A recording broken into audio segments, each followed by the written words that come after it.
I was building some cedar planter boxes, and the design I chose had this accent colour, which if you're interested is rock bottom. And obviously an accent colour requires painting, and here I am going old school with the brush, and honestly this whole process just wasn't very enjoyable for me, and I'm a strong believer that if you're not enjoying something you should change it, especially when you're creating, because it's more likely that you're going to do more of it. Not only was it not interesting to me, it was actually really slow, and just these 4 side panels took me 42 minutes to paint. And I may not be the world's fastest painter, but that seems wildly inefficient.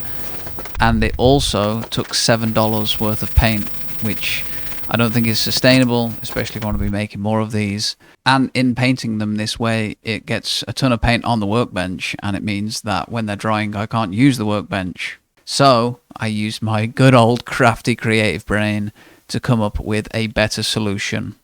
So the first step in this project was to make some shop upgrades. Shout out to Christopher, who helped me pin up this plastic sheeting. We then picked up a old 10-foot 2x4, screwed in about a 4, I think that was a 3-4 foot beam, and you'll see where that comes in just a minute. These are some hooks that we had left over from a previous project. I ended up cutting 8 of these, and we're just going to attach them in a somewhat regimented order here. I didn't measure really much out. I just knew that this was going to work, even if it wasn't super accurate. And that's where that extra beam comes in, because I'm going to hang this up here. I have the intention to clean those wires up. I have the pieces for it. Probably see that in the next video. Hitting it with a Craig. Get that Craiged into the wall. Another little hook on the end there. And these are just some little attachments to stick onto the frames, and obviously each frame gets 1 hook, and you'll see where these come in just a minute. And I'm obviously screwing on the back of the frame, which means after painting the hole will never be seen. Little Harbor Freight upgrade, we love to see this. 1997. Shout out to Harbor Freight. Oof, love that. Dang. Nice. Also came with a pressure valve, which is super useful when controlling the amount of paint coming out. And I ended up adding in a moisture valve as well. This is a new colour of paint. This is Kettle Black. I just decided that the planters needed a darker colour than the rock bottom, so that's what we went with, and it came out really good. And then you can see here how this little hook system works. Essentially, I've got the drying rack at the back, and then the hook at the front is for the active piece, so I can just move them from one to the other and spray them. I was very impressed with the performance of this spray gun, considering it only cost $20.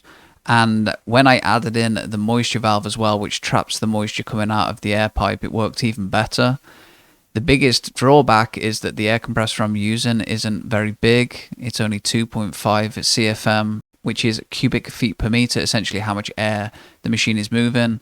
And this spray gun would probably work better at 8 CFM, so I'm probably going to upgrade that in the near future. Overall though, this was a huge upgrade to my workflow, and here are the numbers. It now takes me around 4.5 minutes to spray each frame, which is like a 60% improvement in efficiency, which by itself is incredible. And there's no metrics to measure the level of excitement and eagerness to do a task, but I can tell you that compared to painting with a brush, I'm way more incentivized to want to paint with a sprayer, and I've been doing it more often since I upgraded. Most importantly though, I can now spray 8 frames for around $2 worth of paint, which is an incredible improvement in efficiency. And by my rough calculations, the $20 invested should be returned within 20 minutes of work, which I've already done. So overall, a very successful project. And what I also wanted to share about this project is to express gratitude for being able to upgrade my shop like this and then express my creativity in a new way.